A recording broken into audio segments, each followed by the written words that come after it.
Hello and welcome back to Johar IQ। I hope आप लोग बहुत अच्छे होंगे और अच्छे से पढ़ रहे होंगे। और आज हम अपना पोएट्री सेक्शन का एक और नया पोएम करने जा रहे हैं जिसका नाम है the splendour falls and it is written by Alfred Lord Tennyson. वैसे मैं आपको ये बात बता दूं कि ये जो पोएम है दी स्प्लेंडर फॉल्स, ये बेसिकली प्रिंसेस एक बड़ा पोएम है, उसका ये एक छोटा सा हिस्सा हम लोग को यहाँ पर देखने को मिलेगा।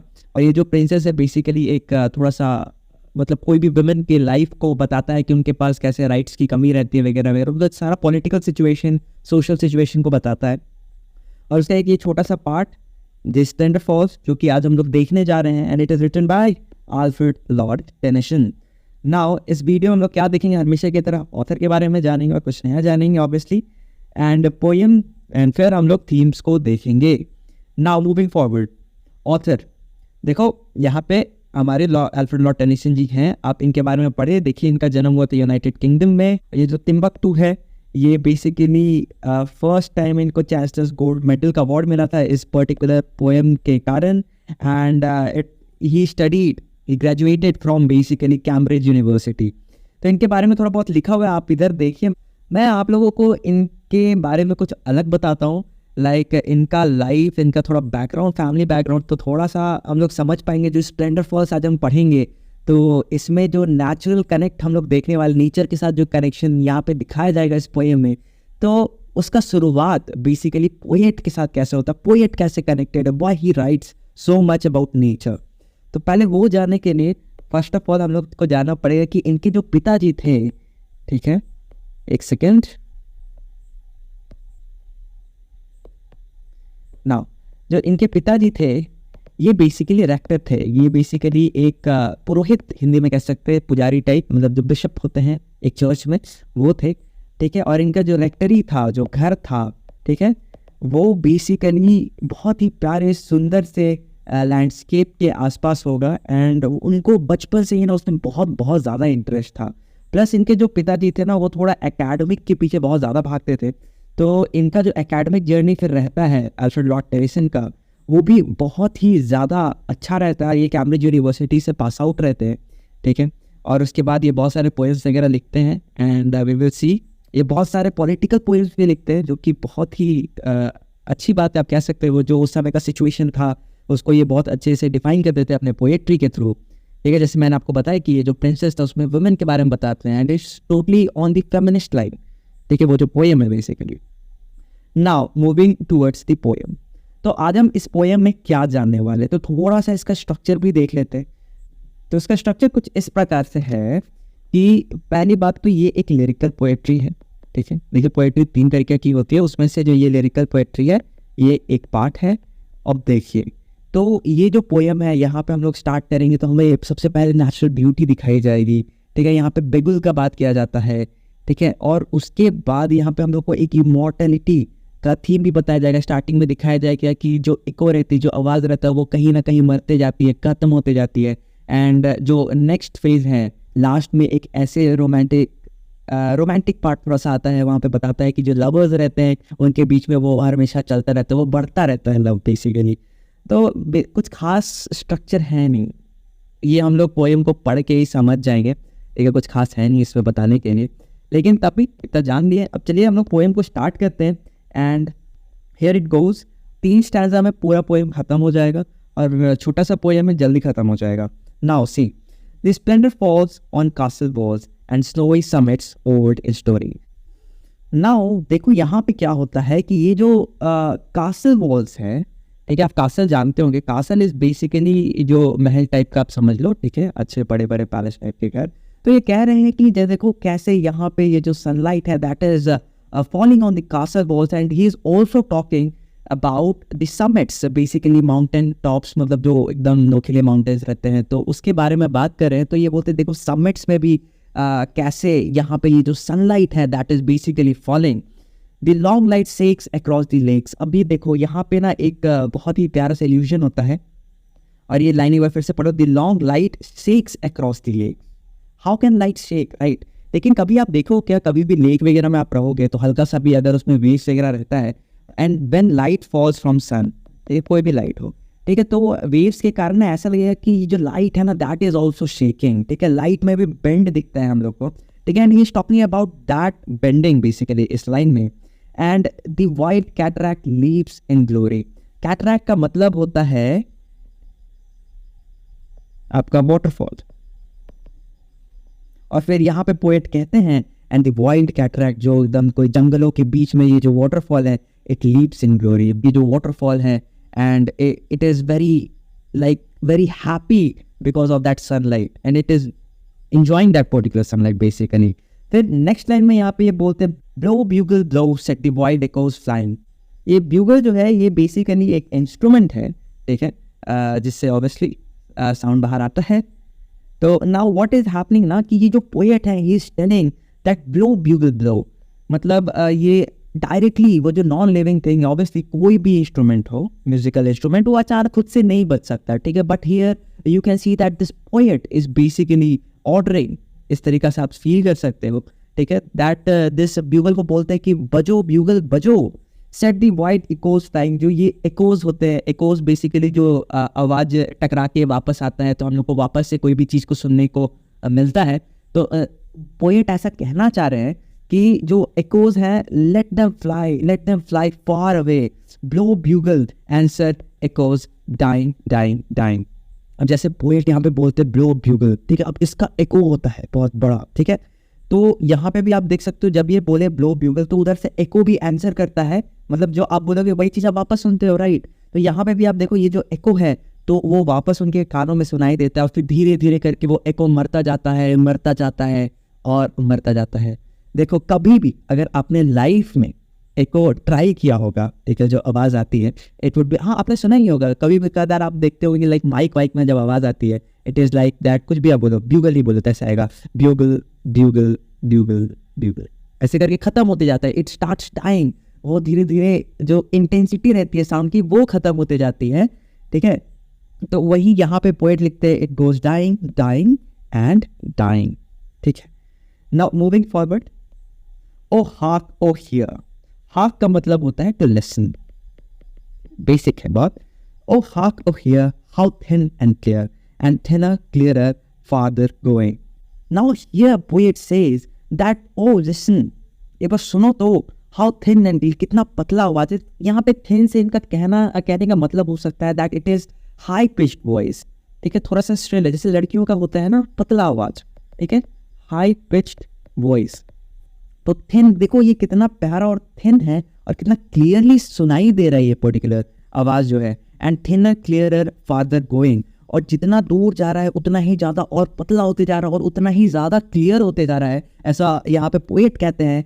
ओ sweet and far from cliff and scar, क्या अब देखो, ओ स्वीट एंड फार मतलब और दूर और प्यारा होते जा रहा है और दूर होते जा रहा है, फ्रॉम क्लिफ एंड स्कार। जब ये छोटे ये जो माउंटेन्स रहते हैं बेसिकली, जो पहाड़ रहते हैं, इसको जब पार करते जा रहा है, it is becoming very very sweet. And scar यहाँ पे आप कभी सोच सकते हो क्या एक माउंटेन का कभी गलती से भी स्कार हो सकता है? स्कार तो इंसान के चेहरे पे, कोई लिविंग बीइंग के चेहरे पे आता है, बट यहाँ पे आप देख रहे हो क्लिफ एंड स्कार, थोड़ा सा अजीब नहीं लगा? अब इसलिए यहाँ पे पर्सोनिफिकेशन यूज़ किया जा रहा है, ठीक है। ये फिगर ऑफ स्पीच है जो कि मैं एक वीडियो बनाऊंगा आप लोगों के लिए, मैं आपको यहाँ पे बता दे रहा हूँ कि एक वीडियो रहेगा उसमें I will cover all figure of speech, और जो जो इंपॉर्टेंट है उन्हीं को कवर करना। ऐसे कवर करने के तो बहुत सारे हो जाएंगे, लेकिन जो जो इंपॉर्टेंट जो ज़्यादा यूज़ में आएंगे वैसे कवर करूँगा। और ऐसे करना है कि आपको कभी इसको ना रटना ना पड़े, ठीक है। मैं आपको बताऊंगा और आप जनरली जब आप क्वेश्चन भी देखोगे ना तो वहीं पे आप अपना माइंड यूज़ करके आप डायरेक्टली बता सकते हो कि हाँ यहाँ पे कौन सा फिगर ऑफ स्पीच यूज़ हो रहा है, और आप राइट ऑप्शन पे क्लिक कर सकते हो। तो मेरा बस यही थॉट है, I will make that particular video, उसमें मैं पर्टिकुलरली एक एक फिगर ऑफ स्पीच एक्सप्लेन करूँगा, उसका एग्जाम्पल दूंगा।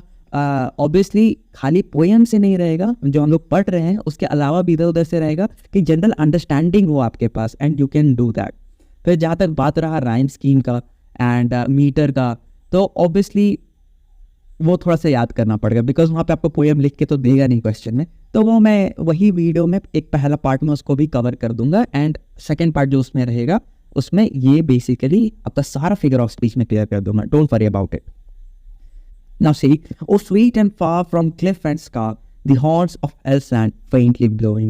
Now he is telling that this sweet voice like it is, पहली बात तो जितना दूर जा रहा है it is becoming sweeter and sweeter, ठीक है। And what he is finding that, वहाँ पे वो एक चीज देख पा रहे हैं ना कि ये जो आवाज है ये अपने दुनिया की नहीं लग, it is coming from far far land and something like parallel universe. हाँ जी, पोएट पहुंच गया पैरेलल यूनिवर्स में।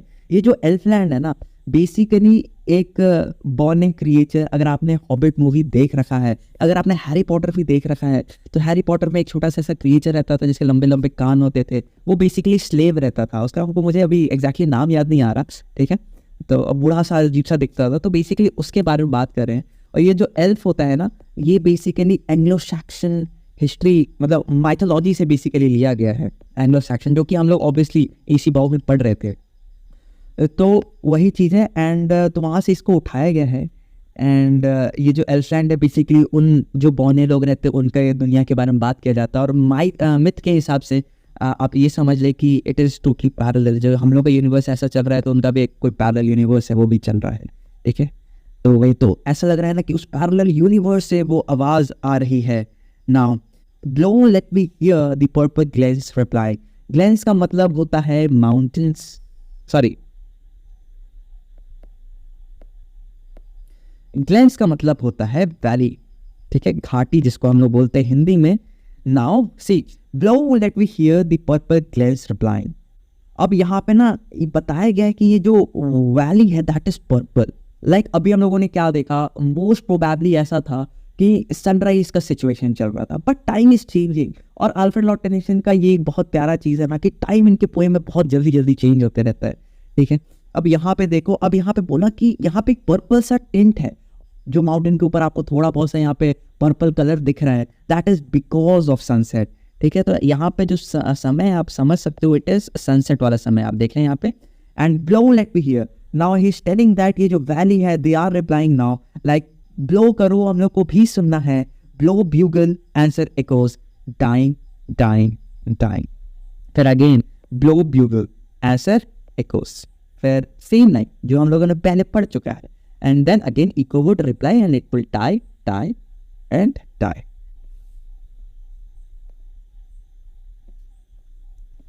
Oh love they die, and this is first of all the third stanza and the last stanza, ठीक है। Oh love they die in your rich sky, यहाँ पे you नहीं होगा, यहाँ पे yawn होगा, यहाँ पे गलत लिखा हुआ है, it is yawn. Yawn is basically short form for a yonder. तो अब हम यहाँ पे अब देखते हैं फिर से ये लाइन को, O love they die in yon rich sky. अब ये बोलते ओ लव, ये जो इकोज है बेसिकली जो वॉइस है बेसिकली इसका बेगुल का, तो इट डाइज। और कहाँ पे ये जो रिच स्काई है ना उसमें ही कहीं गुम होके ये खत्म हो जाते हैं। ये बेसिकली बताना चाहते हैं कि दे आर नॉट इमॉर्टल, ठीक है, वो भी मतलब मर सकते हैं, वो खत्म हो सकता है, वो कुछ परमानेंट नहीं है। यहाँ पे कुछ इम्परमानेंस का थीम चल रहा है, इम्परमानेंस। नाउ सी तो all of they die in yon rich sky, they faint on hills or field or river। बोल रहे कि ये खत्म हो जाता है इधर हिल के पास या फील्ड्स के पास या रिवर के पास कहीं दूर जाके, ठीक है। Our echoes roll from soul to soul। यहाँ पे एक चीज याद करो, यहाँ पे he is using this word all love, मतलब यहाँ पे कोई एक पर्सन और है इनके साथ, ठीक है। एक और बात बता दूं, मैं सेटिंग के बारे में नहीं बताया आप लोगों को, माय बैड। तो ये सेटिंग के टाइम में क्या होता है, basically he is on some mountain और समथिंग, कोई क्लिफ के ऊपर ये खड़े हैं और बेसिकली वहाँ से पूरा नज़ारा देख रहे हैं, ठीक है। स्टार्टिंग में तो ये नहीं बताया जाता कि उनके साथ कौन है कौन नहीं है, लेकिन इस थर्ड स्टैंजा में हम लोग को पता चल रहा है कि नहीं उनके साथ कोई और भी हो सकता है, ठीक है। एंड माइट भी उनकी लवर है कोई, ठीक है। Now see, oh love, they die in yon rich sky, they faint on hill or field or river। यहाँ पे तो दिखाई impermanence, ये जो sound है that will end, for sure it will end। Our echoes roll from soul to soul। लेकिन ये बोलते जो हमारा echo है ना, जो मेरा तुम्हारा जो chemistry है ना, ठीक है, that will roll from soul to soul, वो हमारे soul को कनेक्ट करता हुआ चलता रहेगा और हमेशा चलता रहेगा, and grow forever and forever। अभी बेगुल की आवाज़ में हम लोग क्या देख रहे थे कि that it ended, धीरे धीरे करके वो मर जा रहा था, लेकिन यहाँ पे ये क्या बोल रहे हैं कि देखो ये कैसे चला जा रहा है, चला जा रहा है, and it is not dying, it will increase by time. Blow bugle blow set the wild echoes flying, फिर बोलते हैं ब्लो ब्यूगल दो, फिर से सेम लाइन। और ये जो वाइल्ड एकोज है इसको बहुत दूर तक एकदम बहने दो, मतलब उड़ने दो, बहुत दूर तक भेज दो। And answers echoes answer dying dying and done, और यहाँ पे हो जाता है ये चीज़ खत्म, ठीक है। एंड ब्लो ब्यूगल में बता दो इट इज़ एपोस्ट्रोफी, ठीक है। यहाँ पे पोएट डायरेक्टली एक नॉन लिविंग थिंग को एक्शन करने के लिए बोल रहे हैं, that is completely like impossible असली लाइफ में। एंड यहाँ पे इसको हम एपोस्ट्रोफी बोलते हैं। बाकी सब मैं कर लूंगा, कंप्लीट कर दूंगा, don't worry about it. Now we are going to see some themes, छोटे छोटे हैं, जल्दी हो जाएगा। इमॉर्टलिटी, यहाँ पे हम लोग बेसिकली इम्पर्मानेंस की बात करें। बेगुल क्या था? ब्यूगल, बेगुल, हिंदी में बेगुल बोलते हैं उस चीज़ को, उस इंस्ट्रूमेंट को बेसिकली। तो ये जो ब्यूगल है, तो ये बेसिकली आप यहाँ पे देख पाओगे दैट उसका जो वॉइस है that was time, right. And लेकिन जब बात करें यहाँ पे हमारे लव की, वो जो नया इको बढ़ रहा था, उनके सोल से सोल जो कनेक्ट हो रहा था, उस कनेक्शन की बात करें तो that is something what he is calling as permanent, ठीक है। That is immortal. इमॉर्टल कुछ ऐसा चीज जो मर नहीं सकता, जो जिंदगी भर जी सकता है। दैट इज, हिंदी में एक वर्ड यूज करते हैं जो उसको हम लोग बोलते हैं अमर होना, ठीक है। तो अमर होना बेसिकली इमॉर्टलिटी का मतलब है। एंड ही इज टेलिंग कि देखो जो हमारा लव है that is immortal, but that bugle उसके बारे में लिख रहे थे it is dying dying and dying. Imagination, you can see imagination तो हर जगह है, हर पड़ाव पे आपको यहाँ पे इमेजिनेशन ही चल जाएगा। फ्रॉम कासल के वॉल से देखो, हर एक चीज़ में पूरा पोयम ही इमेजिनेशन पे बेस्ड है। एक आप कासल वॉल देख लो, आप कैटरैक्ट जो वाटरफॉल था आप उसको देख लो, इवन वो जो डांस होता है, obviously he might have seen something like that in his life, no doubt in it. Right now he is imagining and he is writing. ऐसा बोला जाता है जब ये पोयम इन्होंने लिखा था ना, तो क्या बोलते हैं, वो कोई लेक को विजिट किए थे, ऑब्वियसली यूनाइटेड किंगडम में ही। एंड वहाँ पे ना ये फर्स्ट टाइम ना शायद से इको सुनते हैं, जब ये चलाते होंगे तो शायद से उनको इको वापस सुनाई देता है। And because of that like वो बहुत ही ज़्यादा उस चीज़ से, मतलब वो चीज़ उनको पसंद आती है। And because of that only he rights this particular poem, ठीक है। तो it is based on imaginations, ठीक है। एंड ऑब्वियसली अगर हम बात करें यहाँ पे एक सबसे परफेक्ट एग्जाम्पल देने के लिए इमेजिनेशन का, तो यहाँ पे कुछ एल्फ लैंड के बारे में बात हो रही थी, ठीक है, वो बौनों की दुनिया। तो बेसिकली इमेजिनेशंस यहाँ पे बहुत ज़्यादा यूज़ किया गया है। And when we talk about man and natural beauty, basically natural beauty मैंने यहाँ पे बस लिखा, आप यहाँ पे ऐड भी कर सकते हैं इफ यू वांट, बट ये सिंपल अंडरस्टैंडिंग के लिए अपने, ठीक है। तो नेचुरल ब्यूटी अगर आप देखो, कितने प्यार से वो बताते कि देखो कितना खुशनुमा माहौल हो जाता है जब सनलाइट पड़ती है इस वॉल पे। एंड ये जो वाटरफॉल रहता है जब उस पर पड़ती है तो कितना ये झूम उठता है। इवन वहाँ पे बात किया गया पर्पल वैली के बारे में, ठीक है। तो he showing that natural beauty और बहुत अच्छे से दिखा रहे हैं, ठीक है। और इवन जो वो इको है that is also because of nature, right. वो साउंड के रिफ्लेक्शन के कारण और नेचुरल लॉस के कारण हो रहा है। And that is also something that is beautiful. तो इट इज मॉर्टल, ये मर सकता है, वो खत्म हो सकता है, इट इज डाइंग, बट आप समझो कि it is also something beauty. सोचो कभी इको होता ही नहीं तो हम लोग मजा कैसे करते, पहाड़ियों पे जाके कैसे चिल्लाते I love you this that, समझ रहे हो, बहुत लोग करते हैं। तो वही चीज़ है। तो यहाँ पे इस नेचुरल ब्यूटी के बारे में बात हो रही है और इसमें एक ये बहुत ही प्रोमिनेंट थीम था।